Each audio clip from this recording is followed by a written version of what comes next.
Donald Trump is the naked face of what the USA has always been: violent, imperialist, and evil. It was the president of the USA, Truman, who dropped the atomic bomb on the innocent people in Hiroshima and Nagasaki in Japan, killing more than 200,000 people. It was Johnson of the USA who invaded Vietnam and under his authority undermined the human rights. It was George Bush who led the disinformation campaign that Iraq and Afghanistan had weapons of mass destruction in order to justify causing instability in those nations in order to steal their oil. It was Barack Obama who orchestrated the death of brother leader Muammar Gaddafi. Until today, Libya has not recovered. I say this to highlight to you that Donald Trump is simply continuing a tradition of violence as foreign policy by the USA. When Trump invaded Venezuela and kidnaps Nicolas Maduro, he is continuing a tradition of violence as foreign policy. When Trump bombs Nigeria, bombs Iran, and Julius Malema has just delivered the most fearless, unfiltered takedown of American imperialism ever witnessed from an African leader. And he didn't whisper it, he shouted it to the world, naming names without blinking. In a fiery address that's sending shockwaves across the Atlantic, Malema didn't mince words. The EFF commander looked directly at Donald Trump and declared, "You are the naked face of what the USA has always been, violent, imperialist, and evil." This wasn't some polite criticism wrapped in diplomatic niceties. This was a Pan-African warrior speaking truth to power without trembling, without fear, without seeking approval from the very forces that have bled our continent dry for generations. Malema went further, dissecting American foreign policy with surgical precision. He reminded us that US imperialism didn't start with Trump. It's been the backbone of American policy since its founding. What Trump represents, Malema explained, is simply imperialism without the mask. Think about that, comrades. For decades, American presidents bombed, invaded, and orchestrated coups while smiling for cameras and preaching democracy. Trump just removed the smile. The bombs, the coups, the destabilization, that's always been America's true face. Malema then took us on a painful but necessary journey through recent history.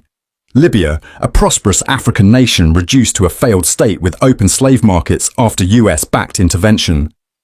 Venezuela, a sovereign nation strangled by sanctions and coup attempts because it dared to control its own resources. Before I continue any further, brothers and sisters, let me play you Malema's full speech. You need to hear this with your own ears. Amandla!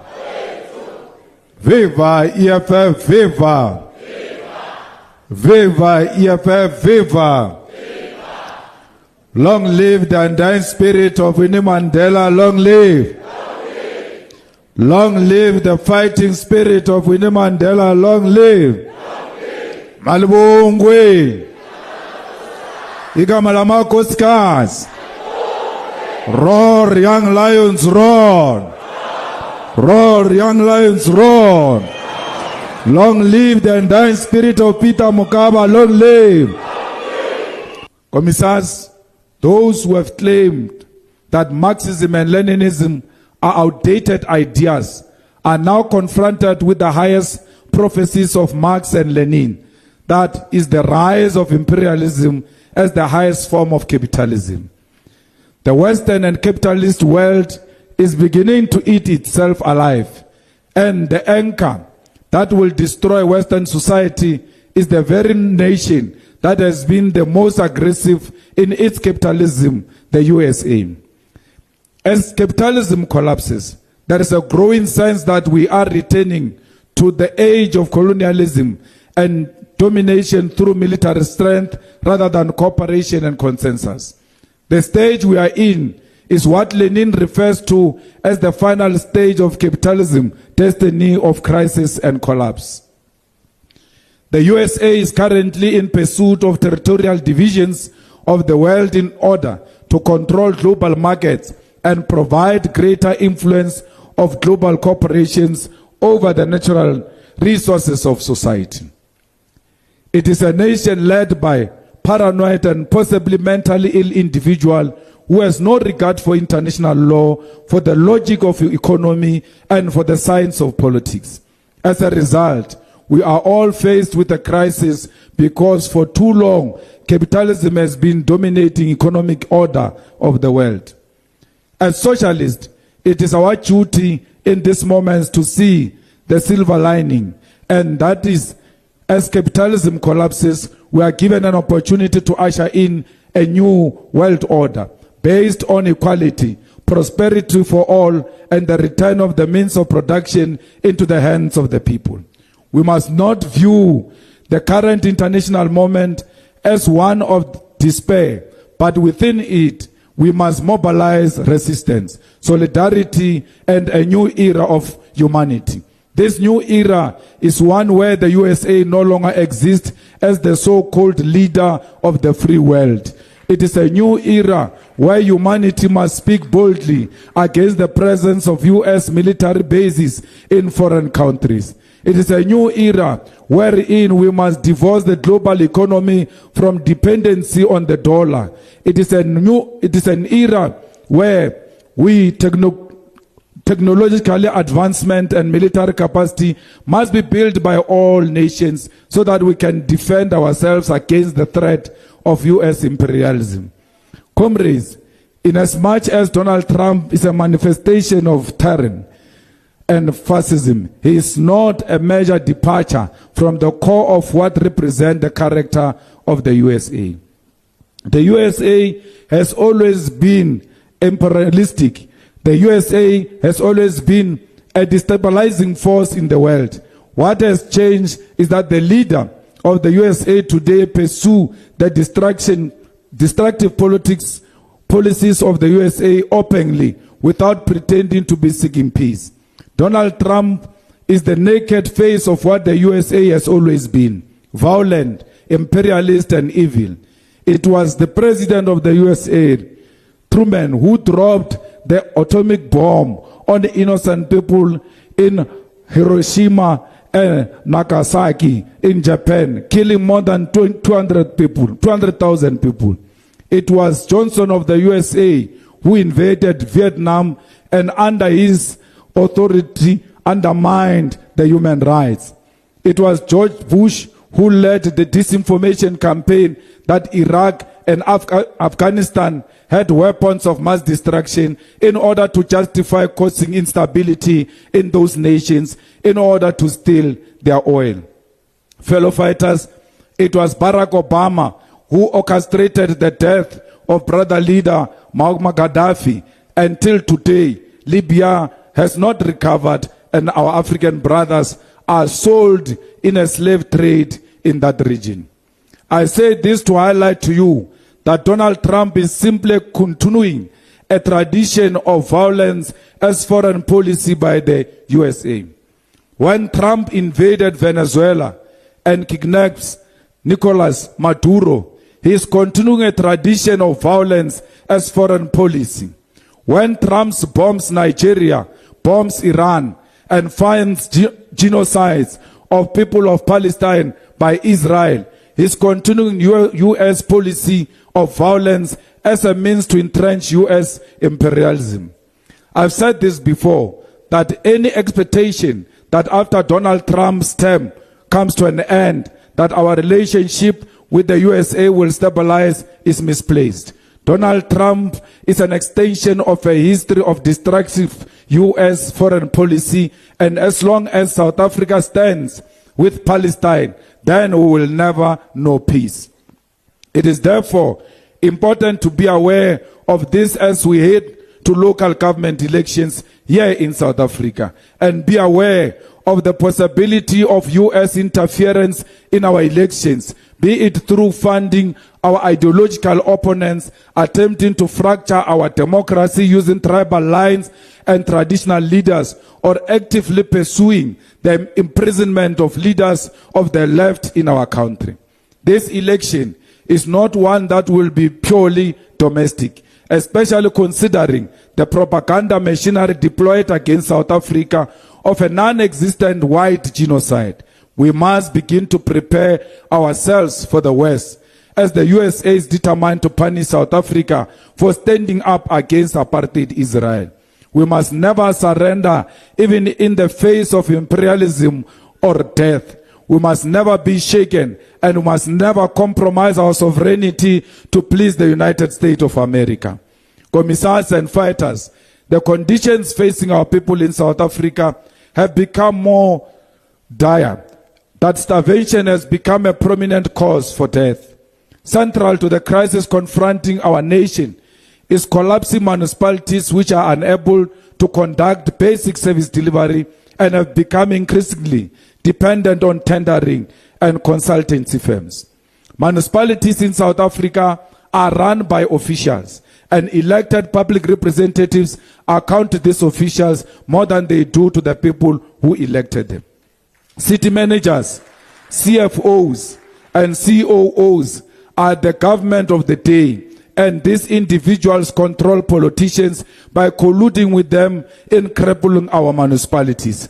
And these public representatives agree to be used by the city managers, CFOs, and CEOs to collapse and steal from the poor of the poorest. Our communities are suffering rolling electricity and water outages, while large companies bribe their way out of paying for the use of these resources. The largest consumer of water and electricity are not the people in the suburbs or the township, but the companies. Yet it is our people who bear the brunt of rising prices of their household. We need to, in this plenum, develop a strategy of taking back our municipalities from the hands of officials and placing them back under the control of the people through councillors who are not corrupt. This plenum must come out with an idea of what is an ideal municipality and how can it sustain itself and our communities. If we do not do this analysis, then we will win broken municipalities without any ideas how to revive them. And we will lose elections because our people will blame us for a broken system.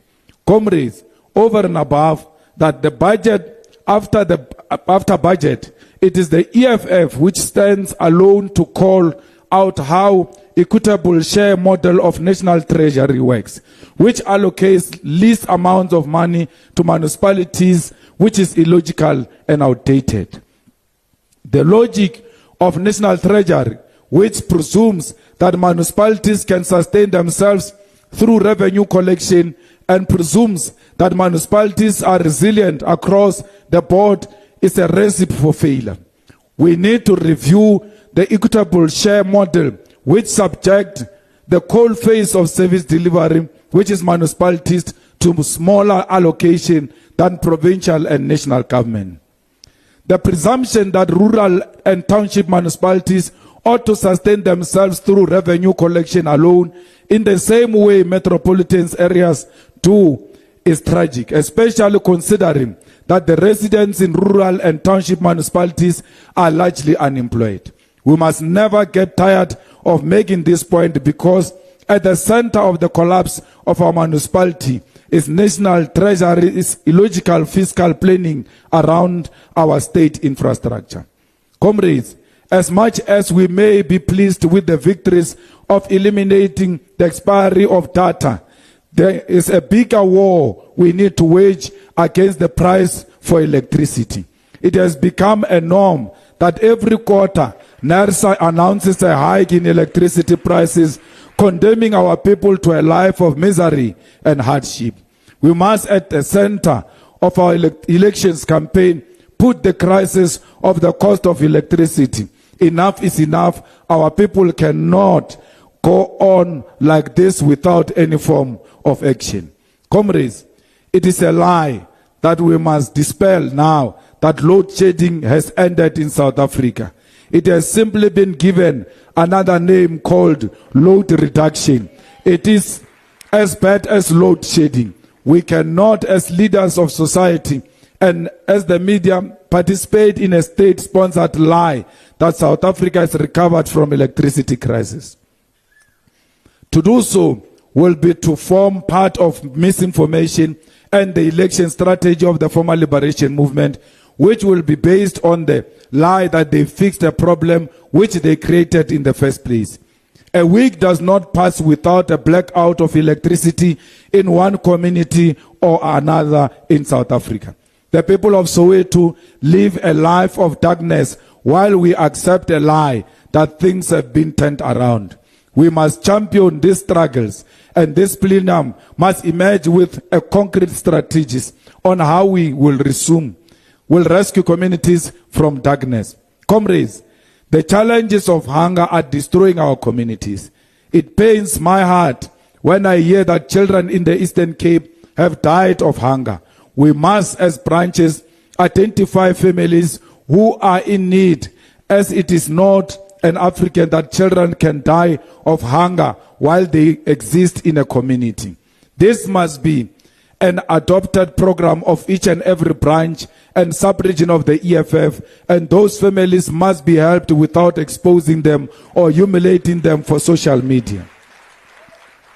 I want to take this opportunity to once again send my deepest condolences to the families of those who lost their children in that tragic accident of scholar transport in the Vaal. My heart bleeds for those families who had to recover the bodies of their children after such horrific accident. We send our condolences to all the victims of floods in all provinces that are affected by the floods. We must outlaw informal scholar transport and push for the state-owned scholar transport in all municipalities. A buggy and a van is not a scholar transport, and those who drive children on our roads to school must be vetted and registered with the Department of Basic Education to avoid irresponsible people being custodians of the lives of our children. Commissars and fighters, the hunger of our people is unbearable. It is due to a struggling economy and joblessness. All industries in our country are on a downward spiral, and we are rapidly deindustrializing as a nation. Our failure to industrialize and build infrastructure capacity is why we are easily blackmailed by nations such as the USA, because there is no internal capacity to survive and trade amongst ourselves in the continent. Every day we are told of retrenchment in massive industries such as steel and automotive industry, and this GNU has no strategy or plan to reverse the decline. We will never defeat poverty if we do not build industries, because industries are jobs. The election manifesto of the EFF must speak to strategies to localize development and industry, and this plenum through commissions must provide such guidance. Commissars and fighters, the people of South Africa are held hostage and are at the mercy of criminals.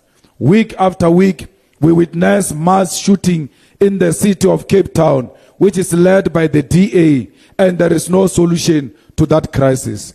The former mayor of Cape Town, Helen Zille, who leads the DA today, wants to be the mayor of Johannesburg, leaving behind the dead bodies in Cape Town, where the DA has failed the poorest of the poor. The first question Helen Zille must be asked is, what is her party doing about crime in the city of Cape Town, that now she thinks she is worthy of leading the city of Johannesburg? As the EFF, we need to stand up against criminals and take them toe for toe in defense of our communities. The EFF continues to lead the fight against crime in Parliament by making progressive proposals to strengthen law enforcement and investigate the root cause of this crisis. This fight must be taken up by our councillors in communities. We must establish EFF-led community protection programs and apprehend criminals. You are not a revolutionary if you know the house of a drug dealer or a rapist in your community, yet you sit and do nothing about it. The time to accept that criminals can stay amongst us must come to an end. Stand Up South Africa, Stand Up Fighters, and chase away drug dealers, and chase away women abusers, and chase away gangsters in your communities. It is on that note that I wish to commend the EFF Youth Command, which through its Sizofunda Ngenkane campaign also launched an initiative to get those who are selling admission in institutions of higher learning arrested. The Youth Command must never retreat or be intimidated by criminals who take advantage of the desperation of our people who are trying to get an education. Let me make it very clear, even if this include EFF Youth Command members who are selling spaces, you must go open cases against them and get them arrested, because we do not exist with criminals and will not tolerate criminals amongst ourselves. No one in the Youth Command must take advantage of the poor, of the poorest. You must always be combat ready to help the poor of the poorest without expecting anything in return, including without expecting them to vote for you. You are helping them genuinely because you are helping an African child. The Youth Command will play an important role in the coming local government elections and must begin to build solid and verifiable election structures that will mobilize young people in all spheres of society. We need mass registration of young people all over South Africa, led by the Youth Command. The Youth Command must be at the forefront to mobilize the youth of South Africa to participate in the local government elections. We are nothing without the youth of South Africa. If the youth of South Africa turn out on an election day, we have already won this election, and we will win this election with the Youth Command leading the charge. Commissars and fighters, as an organization, we find ourselves at the moment of where we either thrive or perish. It's now or never. If we decline in this election, we must pack our bags and go home. We must go to a battlefield ready to die to emerge victorious in these elections. We are going to do everything in our power to ensure that the EFF retain its constituency and break new grounds in areas where it never existed. We have built sub-regional structures in an effort to take our organization back to the people, and our primary focus should be directed and should be direct interaction with each and every South African voter in order to convince them of the ideas of the EFF. We must, commissars and fighters, ensure that sub-regional structures meet regularly, and a standing agenda item ought to be service delivery programs and elections. We must ensure that our branches meet regularly, and councillors must convene community meetings to engage society and fix the problems confronting them. This is mandatory, and any councillor who fails to convene community meetings and resolve everyday challenges confronting our people will face the harsh consequences of the organization. All sub-regional command teams must embark on verification of all the voting district election task forces and establish strict volunteers in each and every ward and each and every street. The work of elections begin today, and we must know how many soldiers we have for the war to come. There must be zero tolerance for anyone who misleads the organization and provides information to manipulate the leadership into thinking we have volunteers in instances where we do not have. Leadership is disciplined and honest, and dishonesty is tantamount to treason in the revolution. Fellow fighters, this will be a testing period which will demand utmost discipline from all of us. There will be no tolerance for laziness and ill discipline. There will be no tolerance for people who are given tasks and do not fulfill them. Each and every one of you seated here must be able to take individual and collective responsibility for the work of the organization, and this includes fundraising and organizing resources for elections. Commissars and fighters, The time for unity in the organization is now. There is no room for division and factionalism. You must know that if you partake in such, then you are an infiltration which is sent to destroy the EFF. Remove envy of one another. Resist the temptation to undermine others and leading alone without consulting the collective. Respect your leadership.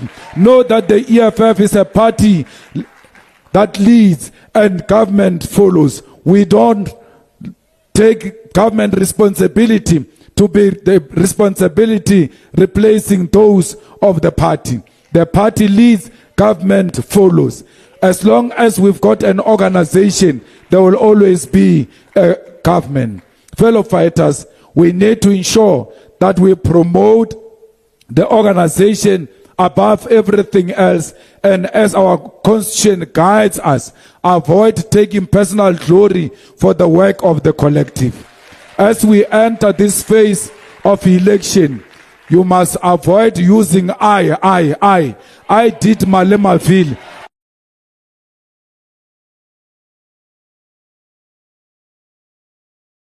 I established Malemaville. I did this, I did that.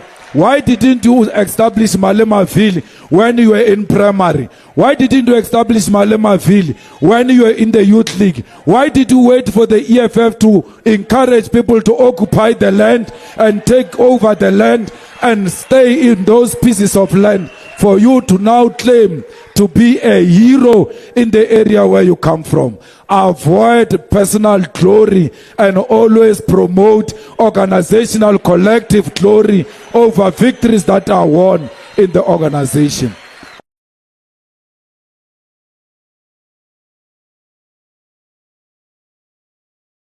As we enter this phase of elections, which will be characterized by a mayoral candidate, let us choose the best amongst us and rally behind our mayoral candidate. Let us know our strength and limitation.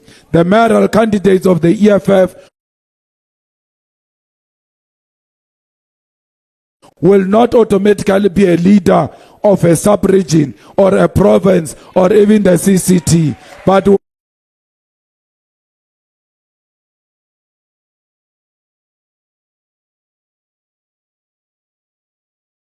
will be determined who we send, while ensuring that we do not weaken the organization in other areas of governance and responsibility.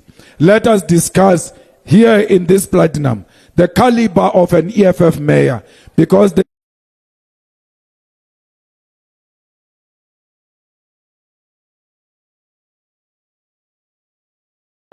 EFF supports other organizations to have mayors have come to an end. We will field mayors, and anyone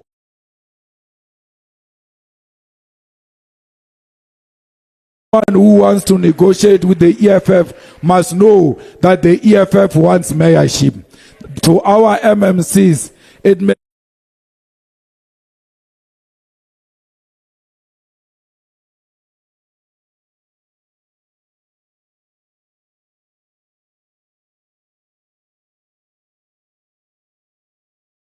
that it does not govern on its own in municipalities, especially here in Gauteng. We must stop any negotiation with the ANC, and where the ANC removes our MMC, all of you as MMCs are going to resign, and that cooperation stop immediately with the ANC. Where the ANC fields a mayor as a candidate, we are going to field the mayor as a candidate. Where a motion of no confidence is passed against an ANC mayor, we are going to support that motion of no confidence against an ANC mayor, especially here in Gauteng. We will not be voting for the budget of the Gauteng MEC of Finance here in Gauteng. The ANC knows that without the EFF and MK, they will never pass the budget. We will mobilize the MK to support our campaign, not to support the budget of the EFF in Gauteng, because we are supporting them in KZN for motion of no confidence against the EFF. Brothers and sisters, let's be absolutely clear about what just transpired here. This wasn't a diplomatic disagreement. This wasn't a polite critique wrapped in careful language. This was a full frontal assault on the most powerful empire in human history. And Julius Malema delivered it without flinching, without fear, without asking for permission. Think about the weight of what he just did. The United States has toppled governments for far less than this. They've orchestrated coups, imposed crippling sanctions, and destroyed entire nations for leaders who dared to speak half these truths behind closed doors. Yet here stands Malema on a public platform, calling Trump the naked face of evil, and systematically exposing American imperialism for the world to see. This is the kind of fearlessness we haven't witnessed since Patrice Lumumba stood before the Belgian king, since Thomas Sankara challenged French neocolonialism, since Gaddafi dared to dream of a united, independent Africa. And we all know what happened to those giants. But Malema knows this history. He studied it, and still he speaks. That's not recklessness, comrades. That's revolutionary courage. That's a man who understands that silence in the face of oppression is complicity. And here's why Washington is truly panicking. Malema has just shattered the glass ceiling of fear that keeps African leaders muzzled. For decades, our presidents and prime ministers have whispered these truths in private while smiling for Western cameras in public. They've watched their people suffer under IMF conditions, endured military interventions, seen their resources plundered, all while maintaining diplomatic relations with their oppressors. But when a leader of Malema's stature stands up and speaks this boldly, it creates permission for others. It shows African leaders across the continent that you can confront the empire and survive. You can speak truth to power. You can put African interests above Western approval. Imagine, comrades, if even half of Africa's leaders found this kind of courage. If they rejected the toxic loans, expelled the military bases, nationalized their resources, and told the IMF exactly where to go. If they formed true Pan-African alliances based on mutual liberation rather than continued subservience to former colonizers, where would Africa be? We'd be controlling our own minerals instead of watching them stolen for pennies. We'd be processing our own resources instead of exporting raw materials and importing finished products at inflated prices. We'd be feeding our own people instead of importing food while our fertile soil grows cash crops for European tables. Africa would be what it was always meant to be: powerful, prosperous, and free. Now, what must we expect? First, the backlash. Western media will try to dismiss Malema as a radical, an extremist. They'll dig up every controversy to discredit the messenger because they cannot refute the message. We've seen this playbook before. The conversation has shifted. Malema has moved the window and there's no pushing it back. The revolution won't be televised on CNN, but it's being live-streamed across African social media right now. And Julius Malema just lit the match. The question is, will Africa's leaders rise to this moment? Or will they continue to choose comfort over courage? The people are watching. History is watching. And after today, silence is no longer an option. A Mandala.